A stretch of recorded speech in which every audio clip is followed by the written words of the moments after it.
What's going on, everybody? Welcome back to another video on the channel. And, well, NFL's playoff season is right around the corner, which, you know what that means. It's time for me to make my Super Bowl prediction. Who's winning it this year?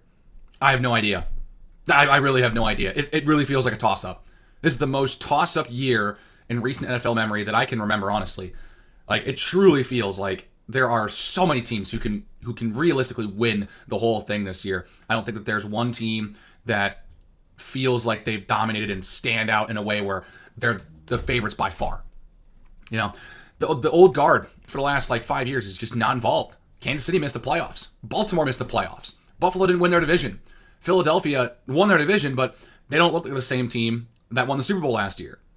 So we're talking about a lot of new faces up on the upper echelon of the NFL world right now. I think it's going to be really interesting to see how this thing plays out because there are several teams I think can win the whole thing. So here's the playoff field this year in the NFL. Top 4 seeds, division winners, they get home playoff games. 5 through 7, the wild cards. You know the drill by this point. I think that there are some really interesting teams that have surprised everybody this season, especially in the top 3 in each conference. Seattle, Chicago, Denver, New England, Jacksonville. All of those teams were not projected to win their respective divisions this year, and they've come through in big ways. You know, Chicago winning a division that had 3 11-win teams last season. Seattle winning an NFC West with the Rams and Niners that both won 12 games. Denver winning the AFC West. Just the fact that Kansas City's not winning the AFC West. That's a pretty big deal. New England toppling Buffalo by 2 games and winning 14 nonetheless after winning just 4 last year. And by the way, Jacksonville also only won 4 games last year, and they went 13-4 and won the AFC South. You know, there's a lot to like with this playoff group right here. I think we're in for a very, very exciting playoffs. So we're going to start with the AFC first, which I think is going to be the more unpredictable conference this season, which is something that you have not been able to say about the AFC in quite a while, I think. It's been a lot of Brady, Mahomes, Manning, Roethlisberger. You know, in the grand scheme of things, it has not seen true variance and true unpredictability in a while. And I think this year we have a real toss-up on our hands. Here's the bracket. Denver's the 1 seed, so they get the bye. They had that tiebreaker with the Patriots, so they get the 2nd seed. New England will host the Chargers. Jacksonville will host Buffalo. Pittsburgh hosts Houston. We'll start with that game in the top left. Pittsburgh, Houston. I think the Steelers are just... It's really weird. The season finale between the Ravens and Steelers really did feel like the loser was having their head coach fired. It really did feel like either Harbaugh or Tomlin were going based on the result of that game. And, well, obviously, John Harbaugh was fired earlier this week by the Ravens, so that sentiment held true, though I don't know if the Steelers were actually going to fire Tomlin if he had lost that game. A lot rides on this game for Mike Tomlin. You know, that's the thing. He's been winning more games than he's losing, but he can't get a playoff win. He hasn't been able to get a playoff win in pretty much 10 seasons. So this is a big one for Pittsburgh to get. And, well, this is Houston's first playoff appearance as a wild card team in franchise history. So that defense is super good. And I think they're going to get a lot of pressure on old man Rodgers. Really going to shake that Pittsburgh team. The question is, can Houston's offense respond and take out Pittsburgh's tough defense? They're going to need a big day from that defense to win against Houston. In the end, though, I have the Houston Texans winning this one against the Pittsburgh Steelers. I think that Texans defense is just too good, and the Texans have the younger, more mobile quarterback. I think C.J. Stroud can do enough with his arm to beat Pittsburgh. I think they'll be able to get it done and send Aaron Rodgers possibly off into retirement, though he had a pretty strong season, not going to lie. He probably will come back for at least another year. I wouldn't be surprised if that's the case. But regardless, I still have Houston winning this ballgame. Then we get to the 3-6 game in the AFC, which I think is going to be the most exciting game on the wild card slate on the AFC side of things. Jacksonville has been one of the great stories in the NFL this season, though no one talks about him because of the Jacksonville Jaguars, unfortunately. But the job that Liam Cohen has done is nothing short of unbelievable. To go from 4-13 to 13-4 in one season is astounding. And to my knowledge, the Jags didn't really do a whole lot when it came to adding new players. They largely had the same group of guys that were there last year, there again this year. And he's gotten the most out of this group by far. The Jaguars team is playing to potential, and that's with Brian Thomas in a sophomore slump and without second overall pick Travis Hunter for 2/3 of the season. They've been relying a lot on Jacoby Myers and Parker Washington for the bulk of their passing game, and Trevor Lawrence is finally seems like he's breaking out, and looks like all that patience is finally going to pay off for the Jags. We'll see next year if this can be a bit more sustained success, but they've got a tough game on their hands against the Buffalo Bills. Buffalo's got a lot of pressure on them in this postseason run. No Lamar, no Burrow, no Mahomes. Josh Allen, can he get it done and get to the Super Bowl? That's the big question. It's not going to be easy. It is going to be a very tough ride because if the Bills win, they're going to have to go play in Denver unless LA ends up beating New England. So they're going to have to play Jacksonville, probably beat them in a shootout, which I think they can do. And then they're going to have to go take on one of the best defenses in the NFL in the Denver Broncos. Most likely. But Jacksonville has had a great season. I think that I got to give this one to Buffalo. It's going to be real close. I think Josh Allen is going to make one or two plays that wins the game for Buffalo. If he's at the top of his game, I think that Buffalo ends up winning this one. I think Jacksonville will definitely be back next season, but I don't love the matchup specifically for the Jaguars. I think if they draw the other two wild card teams, I think that they're in a much better position to win. I think the fact that they drew Buffalo is a real bad luck for Jacksonville. I think they'll be back though. I like what they're building. I like what Liam Cohen's been doing.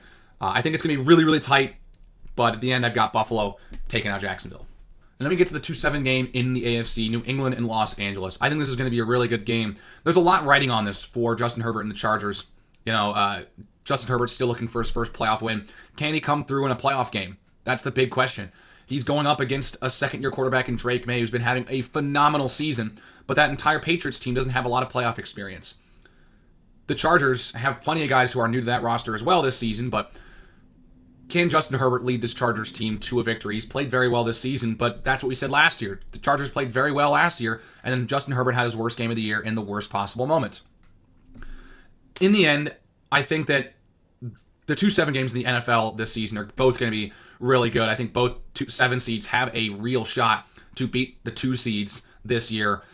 But in the end, I'm going to go ahead and take the New England Patriots to win this one. I think the home field advantage will be great for the Patriots. I think that Drake May is going to do enough. They'll rely on Travion Henderson quite a bit. I think that Mike Vrabel will have his team ready to take out the LA Chargers and get Drake May his first playoff victory. So these are the final 4 teams in the AFC this year. Houston, Denver, Buffalo, and New England. Though there is a change that has to be made here.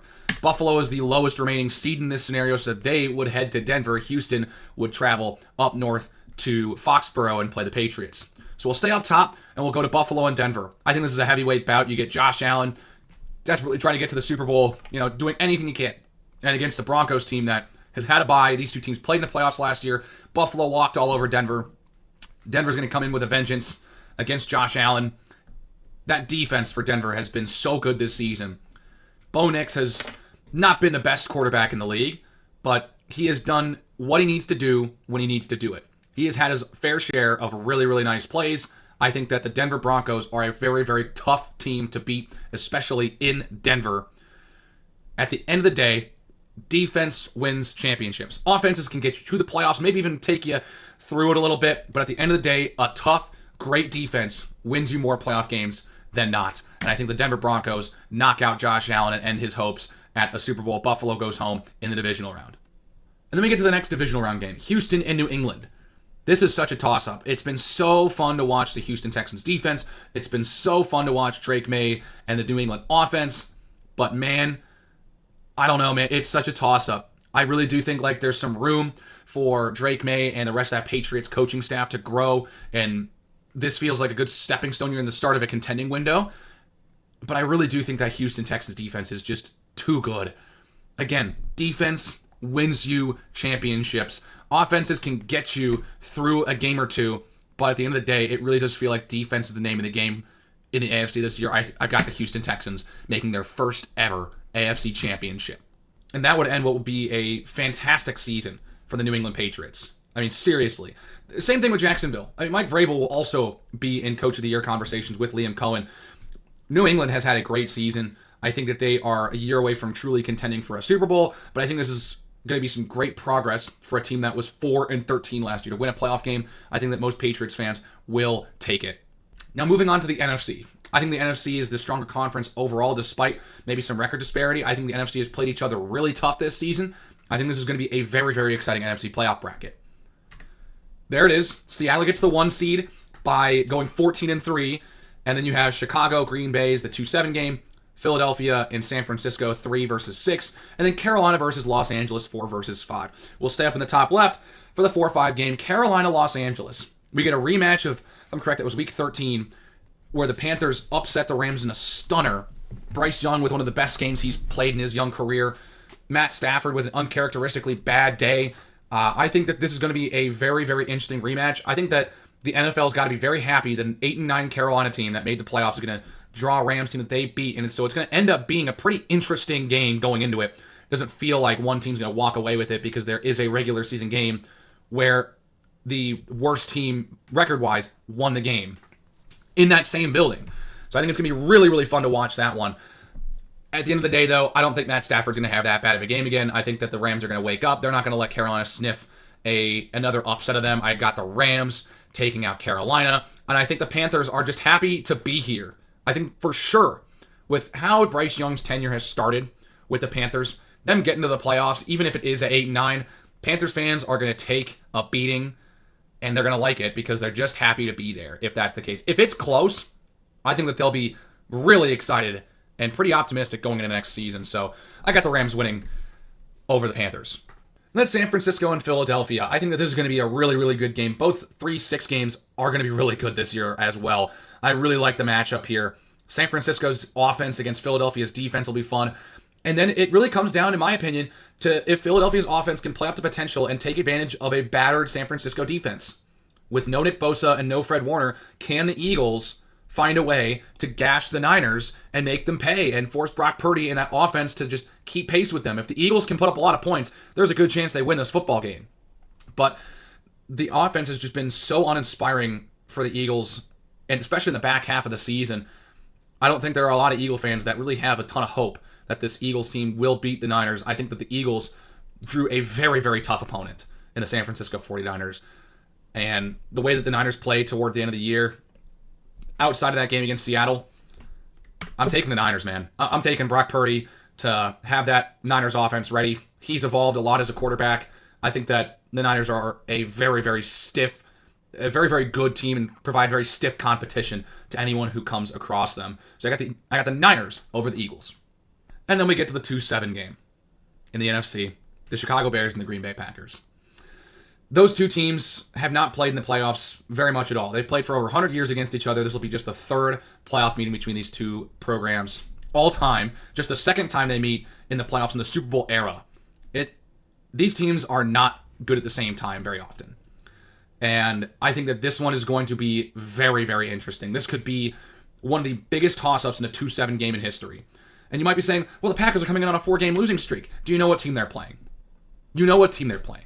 And if you watch the two games that these two teams played this season, there is nothing that tells me or should tell you that this game isn't going to go down to the wire. It is. The Bears and Packers are going to play for a third time in just a little over a month, and I don't think anything changes. It's going to be tight. It's going to come down to the last minute. Again, I really do think that it's going to have to come from which program wants it more, which quarterback makes the big play to get their team a win. And, you know, there's so much riding on this game for both teams. The Bears can, you know, exercise some demons against a rival that has thoroughly kicked their behind for the last 3 decades. Or the Packers, if they lose, if it's bad enough, Matt LaFleur might be out on his way out the door with his contract expiring and a new ownership group, or a new president and CEO group, blah, blah, blah. It could be a massive shift in the NFC North. Very much so. Especially now with John Harbaugh in the coaching market.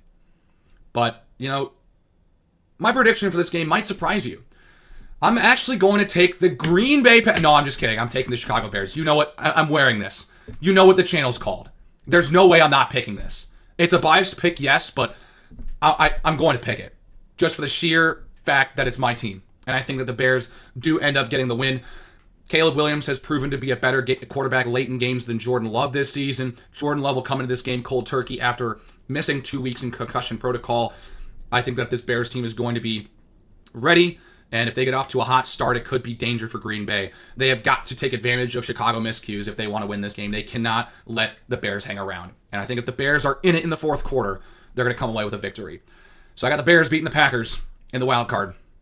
And so just like in the AFC, we're going to have to make a change here. With the Niners being the lowest available remaining seed, they will head up to Seattle, and the Rams will go to Chicago out east to play the Bears.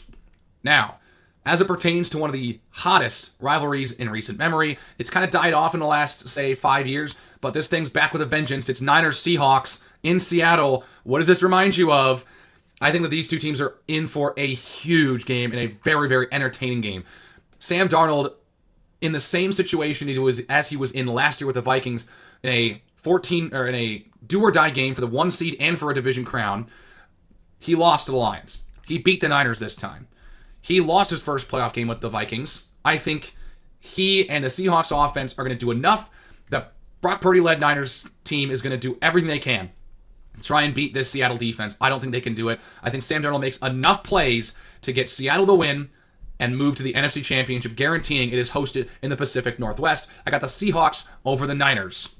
And then as it pertains to the Bears and the Rams, I think that it comes down to one thing. How does Matt Stafford beat this Bears defense? He doesn't risk a lot. He just keeps it very simple. That's how you beat this Bears team. This Bears defense has been very porous all year. They've done two things good. Take the ball away and make some stops in the red zone. That's really all they've been able to do. They're giving up a ton of yards. Matthew Stafford has got great weapons at his disposal. If they take advantage of this Chicago defense and score a bunch of points, it's going to be hard for the Chicago offense, who can't score a lot of points, to keep pace with the Rams. The defense is going to have to come through for Chicago in a couple of positions, and the Bears offense is going to have to respond when their defense makes plays. At the end of the day, though, give me the Rams and Matthew Stafford to win on the road in Chicago and set up an NFC West NFC Championship game in Seattle. And so we've reached the Final Four. The Houston Texans and the Denver Broncos in the AFC, and the LA Rams and the Seattle Seahawks in the NFC. We'll start on the left with a very, very intriguing AFC title game between the Houston Texans and the Denver Broncos. A battle of defense. This is going to be an offense lover's nightmare. I don't think either team cracks 20 points in this game with how good those defenses are. At the end of the day, which quarterback is going to make more plays? CJ Stroud or Bo Nix? It's tough to call because both those defenses have been so good all year long. But with how one team has played one-score games this year, I think that one team's luck is going to run out. I have the Denver Broncos coming out of the AFC and playing in the Super Bowl and stopping the Houston Texans from their first ever Super Bowl appearance. Bo Nix does enough to get the job done. Denver's defense makes a big stop on CJ Stroud late. Broncos to the Super Bowl. And we shift our attention to the NFC side of things, the LA Rams and the Seattle Seahawks. An NFC West bout. The two most complete teams in the NFL this season, in my opinion. I feel like we're on a crash course for this matchup, regardless of if it's in the divisional or in the NFC title game. I think both teams will play in this scenario. This is going to be such a fun game. Man, Sam Darnold, Matthew Stafford, Puka Nacua, Jackson Smith and Jigba, Kyron Williams, Kenneth Walker, Kobe Turner, Leonard Williams. Oh man, I'm so excited to see what this Rams team can do on the road in Seattle, trying to vanquish what happened in Week 16. These two teams played very tight games. I think it's going to go down to the wire. It's going to come down to which quarterback makes more big plays. And in the end, I'm going to have to take the team that has the more experienced quarterback. I've got the LA Rams coming out of the NFC, winning 3 consecutive road games and finishing it with a win on the road in Seattle to go to the Super Bowl.